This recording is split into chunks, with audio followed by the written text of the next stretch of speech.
Əziz və hörmətli telesəhər tamaşaçıları, əslində hər kəs çalışır ki, yaxınlarına, doğmalarına gözəl bir hədiyyələr bəxş etsin və təqdim etsin. Mən əminəm ki, hər biriniz hal-hazırda elə, bax, indi axtarırsınız. Görəsən, yaxınlarımıza, doğmalarımıza nə hədiyyə edək? Bəli, və əlbəttə sabah həm də Dünya Azərbaycanlılarının həmrəyliyi günüdür və həmrəyliyimizdən əgər biz söhbət ediriksə, hər zaman uğurlarımızdan da danışmalıyıq. Məhz uğurlarımızı da elə həmrəyliyimiz sayəsində biz əldə etmişik və elə 2025-ci ilə də nəzər salsaq, ötən illərə də nəzər salsaq, hər zaman Azərbaycan milli dəyərlərini biz dünya ölkələrinə təqdim etmişik. O dəyərlər sırasında əlbəttə ki, Azərbaycan milli xalçalarını xüsusilə vurğulamalıyıq. Bəli, elə bizi birləşdirən bir dəyərlərdən biridir. Və eyni zamanda 2025-ci ildə nəinki yerli sakinlərin, turistlərin də, ölkəmizə gələn turistlərin də Azərbaycan milli xalçalarına marağı olduqca böyük idi və onlar Azərbaycan Milli Xalça Muzeyinə yollanırlar. Biz əslində seyir axtarırıq, hədiyyə axtarırıq. Amma Şaxta baba gör buranı necə gözəl bir anın içində dəyişdi və biz sizinlə bərabər möcüzəvi və gözəl xalçalarla bərabər efirimizi davam edirik. Bəs bu xalçalar necə ərsəyə gəlir və necə qorunub saxlanılır, necə həm bizim cəmiyyətimizə, həm də bütün dünya ictimaiyyətinə necə təqdim olunur? Bununla bağlı həm söhbət olacaq, əlbəttə qonağımız da var. Qonağımızı təqdim etmək istəyirəm. Azərbaycan Milli Xalça Muzeyinin direktoru, əməkdar mədəniyyət işçisi, sənətşünaslıq üzrə fəlsəfə doktoru Əminə Məlikova bugün, bu sabah bizimlədir. Əminə xanım. Sabahınız xeyir olsun. Sabahınız xeyir, Əminə xoş xanım, gördük. xoş gördük. Necəsiz? Siz də bayram münasibəti ilə təbrik edirik. Sabahınız xeyir olsun. Təbrik edirik sizi. Mən sizə mikrofonu təqdim edim. Bizim mikrofonumuz... Gəl, bax, buradadır mikrofonumuz. Oradadır. Təqdim edək. Xoş gördük. Sabahınız xeyir, Sabahınız salamlayıram sizi, hörmətli tamaşaçılarımızı və fürsətdən istifadə edərək hamını bizi izləyən, bizi baxan hər kəsə mən bir xoş gün arzu etmək istəyirəm. Yeri gəlmişkən sizin studiyanızda hər zaman belə gözəl ab-hava var, amma bugün burada xüsusi bir ovqat var. O da bilmirəm, yəqin ki o xalçalarımızdan gəlir, çünki hər bir xalçada bizim əcdadlarımızdan bir sevgi kodu var, bir sevgi mesajı var. Biz bunu hamımız bilirik və yəqin ki bugün bayram ərəfəsidir. Sabah bizim hamımız üçün çox özəl və önəmli günlərdən biridir. Çünki birincisi Dünya Azərbaycanlılarının həmrəyliyi günüdür. Mikrofonu bir balaca yaxın. Və əlbəttə ki artıq yeni il gəlir. Bugün də bu günlərdə müəyyən bir hesabat vaxtıdır və 2025-ci il ərzində bütün əldə etdiklərimizi biz bir-bir sadalayırıq və özümüzə hesabat veririk. Azərbaycan Milli Xalça Muzeyi üçün uğurlu illərdən biri oldu 2025-ci il. Biz rekord rəqəmə gəlib çıxdıq. 160 mindən çox ziyarətçi gəlib ziyarət edib bizim muzeyə. Bu da təbii bir haldır. Biraz tarixə nəzər yetirsək, biz bilirik ki 1967-ci ildə yaranan bu muzey dünyanın ilk ixtisaslaşdırılmış xalça muzeyidir ki, bugün də dünya muzeylərindən əlbəttə ki, heç də seçilmir. Bütün beynəlxalq standartlara uyğun bir muzeyimiz var və mən bugün bütün tamaşaçılara da tövsiyə etmək istəyirəm. Əgər siz bayram günlərində Bakıda keçirməyi planlaşdırırsınızsa, mütləq muzeyə gəlin. Dostlarınızı, ailə üzvlərinizi, tanışlarınızı muzeyə dəvət edin. Mən bilirəm ki, hər bir muzeydə maraqlı biri-birindən parlaq sərgilər təqdim olunur bu bayram günlərində. Sabah və ayın biri istisna olmaqla digər günlər, bayram günləri muzey hər gün açıqdır. Elə Əminə xanım, biz qeyd etdik, 2025-ci ildə Xalça Muzeyinə nəinki yerli sakinlərin, turistlərin də marağı vardı və buna səbəb əlbəttə ki, orada keçirilən bir çox sərgilər idi. İstərdik, bax, bu layihələr barədə də sizdən eşidək. Çox sağ olun bu suala görə. May ayında 2016-cı ildə Azərbaycan Respublikasının prezidenti cənab İlham Əliyev tərəfindən imzalanmış sərəncama görə may ayında hər il may ayının 5-i Respublikada xalçaçı günü kimi qeyd edilir və artıq son neçə il ərzində hətta beynəlxalq səviyyədə xalça festivalı keçirilir.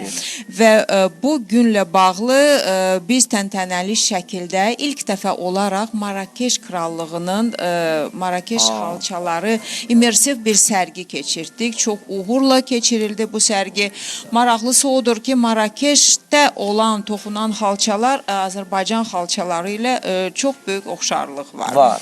Bəli, var. Sonra bir neçə bizim maraqlı sərgilərimiz oldu. Mən elə burada görürəm Azərbaycanın xalq rəssamı Arif Hüseynov tərəfindən yaradılmış xalçanın yaranışı layihəsi çərçivəsində biz Arif müəllimin bu sənət əsərinə belə ithaf kimi bu xalçanı toxuduq.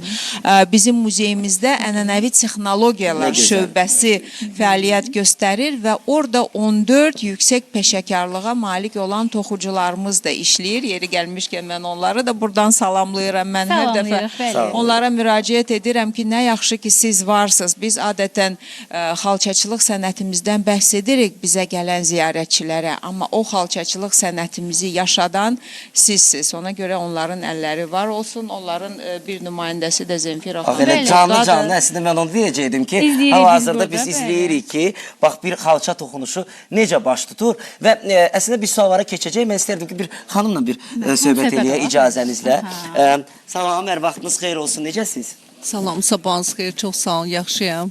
Mən də hamını, bütün xalqımızı bu gözəl bayramı ilə təbrik edirəm. Əslində çox çətin bir işiniz var, amma bir sual verim. Bir xalçanın toxunmasında nə qədər vaxt gedir? Yəni, bax, misal üçün, bunu deyə bilərsiniz, zəhmət olmasın. Bəli, hal-hazırda toxuduğum xalçanın ölçüsü 50 sm 70-ə. Onu bir ay vaxt lazımdır. 8 saat gün ərzində toxuyub, durmadan. Ölçüdən asılı olaraq təbii ki, ölçüdən və sıxlıqdan asılıdır. Xalçan mürəkkəbliyindən asılıdır xalçan. İndizdən sizdən soruşum, çətin deyil ki, yoxsa öyrəşmişsiniz? Valla mənə çətin deyil, çünki mən sevirəm bu işi. Yəni burada naxışlar müxtəlifdir. Təbii ki, bu naxışların hər birini alındırmaq yəqin ki, biraz da düşündürür insanı və bu zehni olaraq da yorur. Biraz da bu prosesdən istəyərdim bəhs edəsiniz ki, bunları etmək üçün insanda hansı bacarıq olmalıdır? Bəli.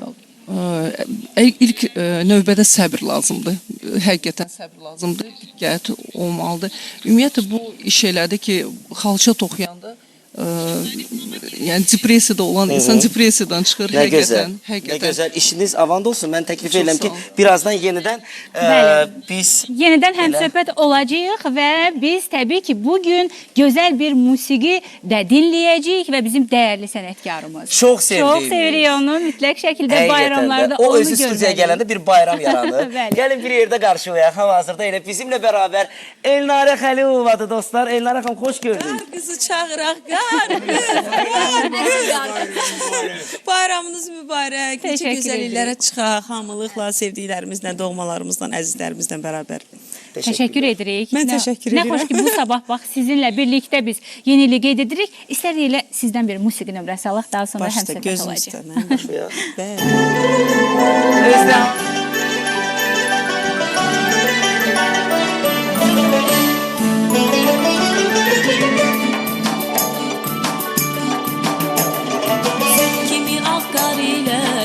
Çoxlu bar ilə, süt kimi axar ilə, çoxlu bar ilə, qış ilə, bahar ilə. Yeni gəldi, necə bar ilə, yeni gəldi. Yeni gəldi, necə bar ilə, yeni gəldi.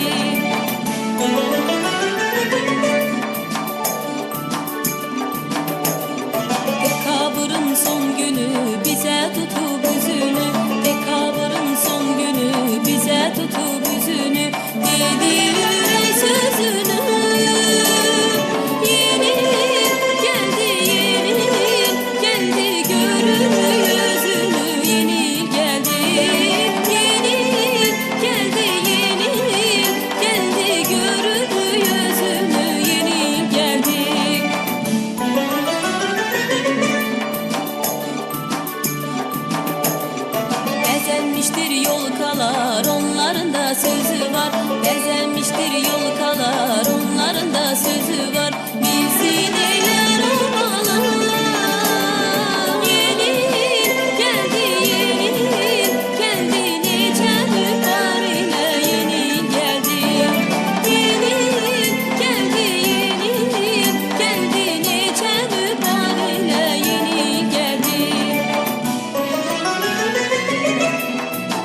İkinci saatimizi tamamlayırıq. İkinci saatimizdə də əslində xalçaçılıqla məşğul olduq. Eyni zamanda Şaxta baba bəzi məsləhətləri bizə verdi və birazdan daha da maraqlı bir mövzulara toxunacaq. Bəli, sonuncu saatımız da var, hörmətli tamaşaçılar. Yeni il ab-havalı efirimiz davam edəcək. Saatın tamamıdır. Gəlin, AzTV xəbəri izləyək. Daha sonra studiyamızda yenidən qarşınızda olacaq. Bəli, əziz telesəhər izləyiciləri, biz davam edirik və qeyd eləyək ki, studiyamızın qonağı Azərbaycan Milli Xalça Muzeyinin direktoru, əməkdar mədəniyyət işçisi, sənətşünaslıq üzrə fəlsəfə doktoru Əminə xanım Məlikovadır. Əminə xanım, təkrar sizi xoş gördük. Əhvalınızı ümid edirəm, yaxşıdır.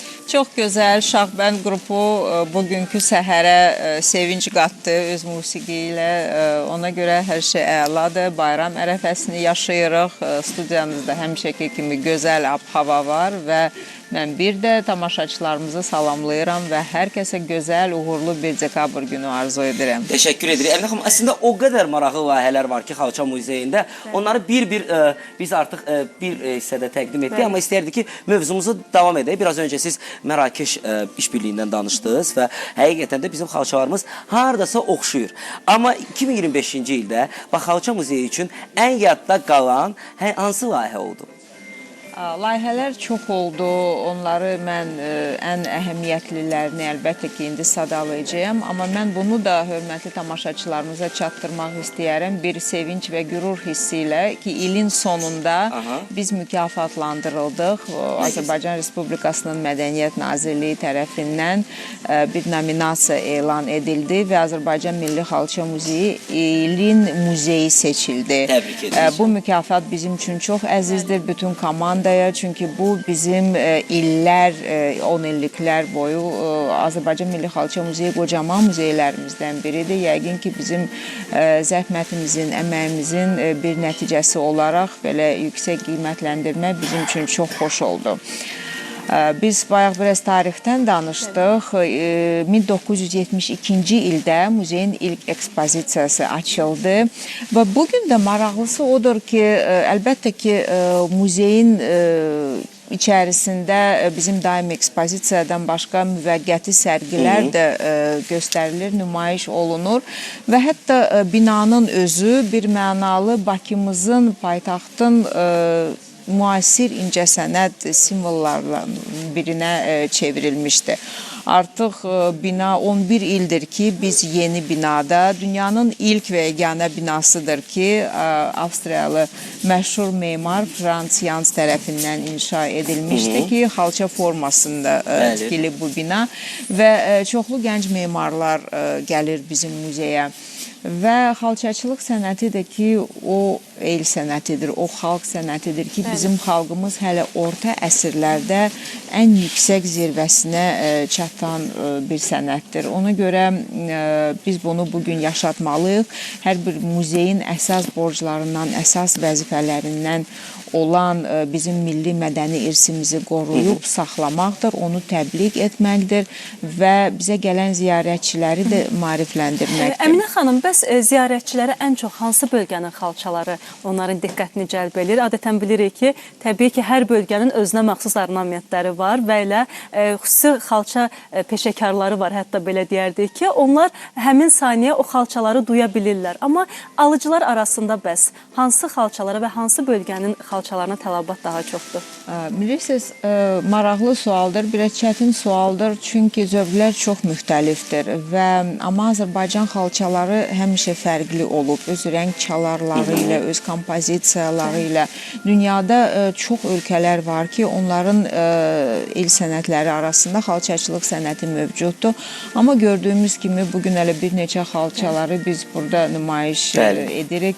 Baxın, onların rəng çalarları çox parlaqdır. O da ki, bizim iqlimimizdən asılıdır. Azərbaycanın geografi vəziyyəti belədir ki, mövcud olan 11 iqlim zolağının 9-unda biz varıq və hər bir güşədə, Azərbaycanın hər bir bölgəsində xalçaçılıq sənəti həmişə mövcud olub. Ona görə də əvvəllər necə olub? Bugün görürsünüz, Zemfira xanım, onun üzərində bir çeşni var, bir xalça dizaynı var. Bugün xalçaçı rəssamlar ayrıca bir sənətdir. Onlar müxtəlif dizayn üzərində işləyirlər və müasir xalçaları, ora ənənəvi xalçalardan elementlər də olur və toxucu xanımlar adətən onlar bu çeşnilərə baxıb xalçalara toxuyurlar. Amma 100 il bundan əvvəl, 200-300 il bundan əvvəl adətən toxucu özü ətrafda görülən mənzərələri çalışıb ki, ifadə etsin öz əl sənətində.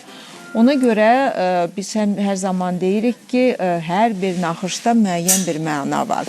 Biz ekskursiyanı başlayanda deyirik ki, hər bir Azərbaycanlı xalça üzərində dünyaya gəlir. Bütün həyatımız boyu biz xalçaların ətrafında keçiririk. Evimizi xalçalar bəzəyirik. Və son mənzilə də biz xalça üzərində gedirik. Əminə xanım, sizlə söhbətimizi təbii ki, davam elətdirəcəyik, amma istəyərdik ki, sözü elə həmkarımıza verək, həmkarlarımıza verək. Biz dərin təşəkkürümüzü həm də bildiririk. Çünki həqiqətən də Əminə xanım, bax gəldiniz, buranı işıqlandırdınız, xalçalarla... Və xüsusilə də praktik formada görə bildik. Əminə xanım, sizə təşəkkür edirik bizim studiyamıza dəvət gəldiyiniz üçün. Həqiqətən buyur əziz həmkarım. Əslində, bax, biz Xalça Muzeyindən danışdıqsa, mütləq Xalça Muzeyinə biz təklif edirik ki, hamı elə rahatlıqla ictimai nəqliyyat istifadə edərək yollansın. Məncə, artıq elə, bax, Əminə xanım qeyd etdiyi kimi 31 dekabr, 1 yanvar tarixləri istisna olmaqla elə Xalça Muzeyi hər gün çalışır. Amma bu haqda məlumatı bizə həmkarlarımız ötürəcək. Bəli, buyurun. Həqiqətən də ictimai nəqliyyatdan hər dəfə sizə müxtəlif məlumatlar çatdırır əzizəm.